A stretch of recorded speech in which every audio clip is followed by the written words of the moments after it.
Welcome back to crazy. आज हम वापस आ चुके हैं और मोस्ट फेवरेट एलिस यादव की न्यू वीडियो पे। So let's start। आप सब्सक्राइब कर लें और फॉलो कर लें। ये दो वीडियो है, ये एक वीडियो है जिसको हम दो पार्ट्स पे डिवाइड करेंगे क्योंकि लंबी वीडियो है। So let's start the reaction. Ram Ram सभी लोगों को, welcome back to another main channel video. आज की वीडियो बहुत ज्यादा स्पेशल होने वाली है क्योंकि आज का हमारा टाइटल है हरियाणा विधानसभा चुनाव 2024।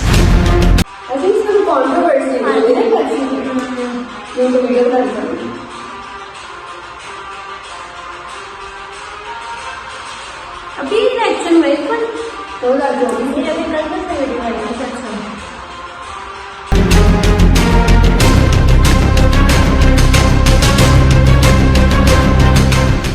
हरियाणा में बीजेपी ने कमाल कर दिया, ऐसा कमाल जो पहले कभी भी नहीं हुआ था, ऐसा कमाल जिसकी उम्मीद किसी ने भी नहीं करी थी, ऐसा कमाल जिसे देख के कांग्रेस वाले एकदम शॉक्ड रह गए। राजनीति को जानने वाले लोग एक बारी को कह रहे थे कि भाई इस बारी हरियाणा में पक्का कांग्रेस चुनाव जीतेगी, लेकिन रिजल्ट आया तो सबके सब हैरान रह गए। गाइस, आज मैं आप लोगों को बताऊंगा कि लास्ट मोमेंट पे कैसे पासा पलट गया। जिस बीजेपी को लोग कह रहे थे कि हरियाणा में हार जाएगी, वो आखिर जीत कैसे गई। हरियाणा ने ऐसी कौन सी स्ट्रैटेजी अपनाई जिसने बीजेपी को हरियाणा में ऐतिहासिक जीत दिला दी, तो आज मैं आप लोगों को बताऊंगा, तो वीडियो एंड तक देखना। बीजेपी वाले जश्न मना रहे हैं, मिठाइयां बांट रहे हैं, खुशियां मना रहे हैं। गाइस देखो, जश्न तो मनता है क्योंकि हरियाणा के 58 साल के इतिहास में बीजेपी ने बहुत बड़ी अचीवमेंट हासिल करी है। मैं आपको बता दूं, सन 1967 में जब हरियाणा राज्य बना था, ऐसा पहली बार हुआ है कि जब किसी एक पॉलिटिकल पार्टी ने हरियाणा में तीसरी बार जीत की हैट्रिक लगाई हो। यानी भाई अभी तक जितनी भी पॉलिटिकल पार्टीज आई हरियाणा में, कोई भी लगातार 3 बार चुनाव नहीं जीता था, लेकिन बीजेपी ने कमाल करके दिखा दिया और इस जानदार शानदार जबरदस्त जीत के हीरो बन के सामने आए हैं हमारे हरियाणा के सीएम साहब नायाब सिंह सैनी। जैसे ही मालूम पड़ा कि हरियाणा में बीजेपी जीत गई है, नायाब सिंह सैनी को प्रधानमंत्री नरेंद्र मोदी जी, गृह मंत्री अमित शाह जी और बीजेपी अध्यक्ष जेपी नड्डा जी समेत तमाम दिग्गज बधाइयां देने लगे। आपको यहां मैं बता देता हूं कि 2024 के लोकसभा चुनाव के बाद यह विधानसभा का पहला चुनाव था। भले ही लोकसभा में बीजेपी के 240 सीट आई, लेकिन हरियाणा में बीजेपी ने बता दिया कि मोदी जी की नीतियों में, बीजेपी की प्लानिंग में बहुत दम है। हरियाणा की यह जीत ना सिर्फ ऐतिहासिक है, बल्कि इसलिए भी बहुत बड़ी है क्योंकि बीजेपी 2009 के चुनाव में सिर्फ 4 सीट हासिल कर पाई। उसने जीत की हैट्रिक लगा के हरियाणा में सारे चुनावी रिकॉर्ड ध्वस्त कर दिए। सबसे पहले मैं आपको कुछ आंकड़े बता देता हूं। विधानसभा की 90 सीट वाले हरियाणा में 2009 के चुनाव में बीजेपी को सिर्फ 4 सीट मिली थी। बिल्कुल सही सुना भाई तुम लोगों ने, सिर्फ 4 सीटें, और कांग्रेस के पास उस टाइम पे 40 सीटें थी। इंडियन नेशनल लोकदल ने 31 सीटें जीती थी और अन्य के पास 15 सीटें थी। इसके बाद 2014 का चुनाव आया। इस साल नरेंद्र मोदी जी पीएम बने थे। मैं नरेंद्र दामोदर दास मोदी ईश्वर की शपथ लेता हूं कि मैं विधि द्वारा स्थापित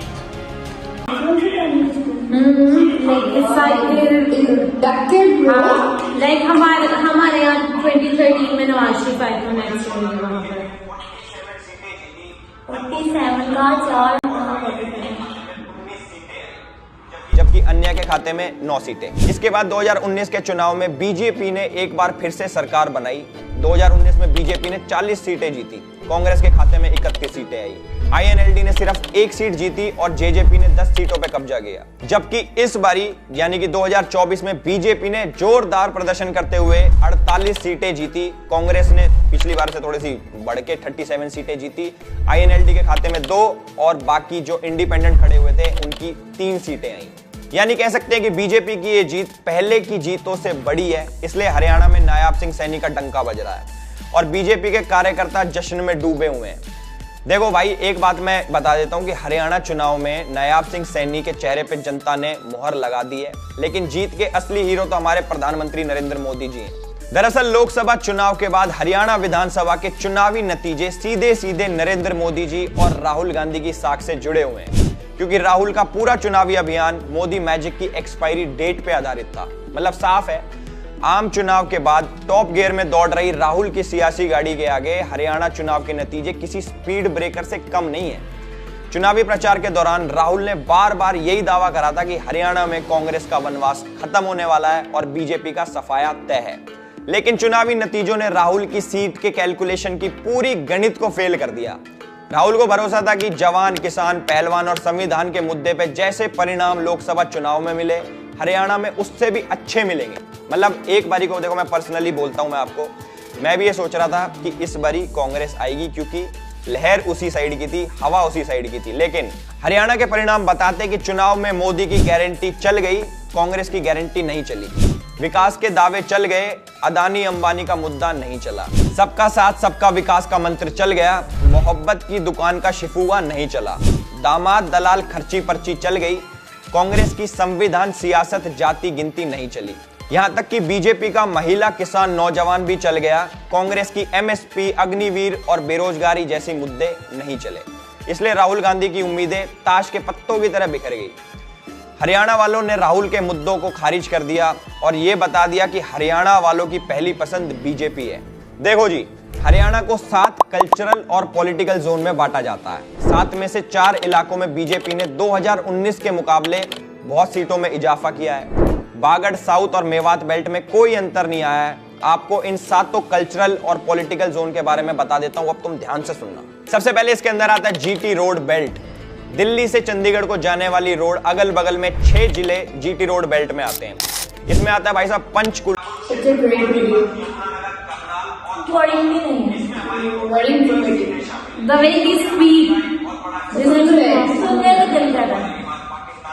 आए हुए पंजाबी हैं। 2014 में इस बेल्ट से बीजेपी ने 21 और 2019 में 12 सीटें जीती थी। वहीं इस बार बीजेपी ने यहां से 14 सीटें जीती हैं। दूसरा मार आता है बांगर बेल्ट। पंजाब से लगे हुए हरियाणा के 2 जिले जींद और कैथल बांगर बेल्ट में आते हैं। इन दोनों जिलों में कुल 9 सीटें हैं।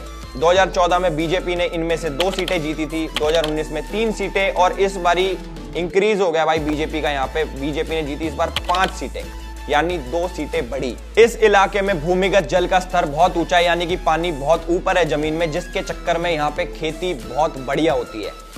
तीसरी बेल्ट आती है देशवाल बेल्ट। इसे जाट लैंड भी कहा जाता है। इस बेल्ट में 3 जिले आते हैं, रोहतक, झज्जर और सोनीपत। इस जिले में कुल 14 विधानसभा सीटें हैं। बीजेपी ने यहाँ से 2000। एक सवाल है, इतना कुछ याद कैसे है? अगली आती है हमारी बागड़ बेल्ट। राजस्थान और पंजाब से सटे इस इलाके में बागड़ी बोलने और पंजाबी वोटर्स हैं। इस बेल्ट में 5 जिले हिसार, सिरसा, फतेहाबाद, भिवानी और चरखी दादरी आते हैं। इनमें कुल 21 सीटें हैं। जाट वोटर डोमिनेंट एरिया है। 2014 में बीजेपी ने इस बेल्ट से 6, 2019 में 8 और इस बारी भी बीजेपी ने 8 सीटें जीती हैं। अब लास्ट में आता है अहीरवाल बेल्ट।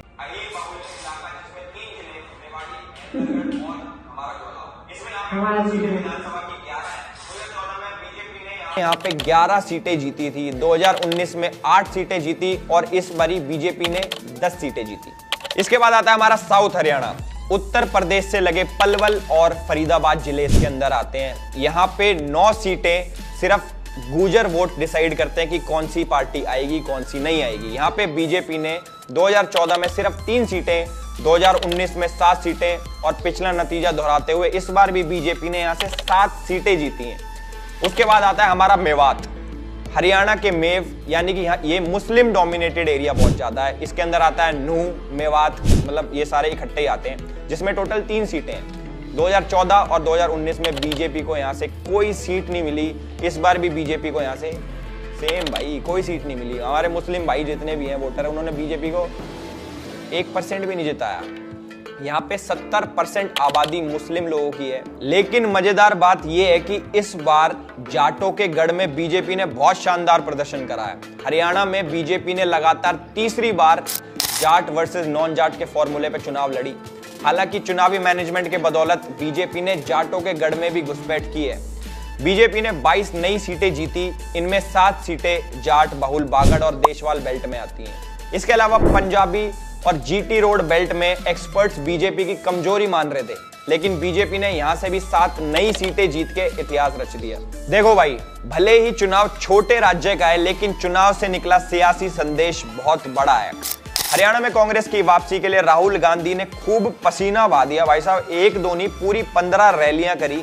लेकिन नरेंद्र मोदी जी चुनावी प्रचार के दौरान हरियाणा में सिर्फ और सिर्फ 4 रैलियां करी। इसके बारे में मैं आगे डिटेल में बताऊंगा। लेकिन अगर चुनावी प्रचार का स्ट्राइक रेट देखें तो नरेंद्र मोदी जी सुपर हिट साबित हुए, जबकि राहुल गांधी अपने चेहरे पे, अपने मुद्दों पे कांग्रेस की वापसी कराने में विफल रहे। पार्टी की लाइन के नतीजे नहीं आए, मतलब कि इस बारी कांग्रेस हमारी हरियाणा में हार गई, तो उन्होंने हार का ठीकरा पूरा ईवीएम पे फोड़ दिया। जी हां, हारने के बाद हार स्वीकार करने की बजाय कांग्रेस कह रही है कि भाई साहब ईवीएम हैक हो गई, ईवीएम में गड़बड़ी है।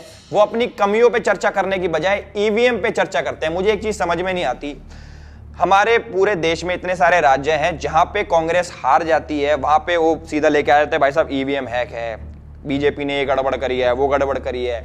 जहां पे बीजेपी हार जाती है, मुझे ये समझ नहीं आता कांग्रेस का मुंह तब क्यों बंद हो जाता है कि This is so much amazing.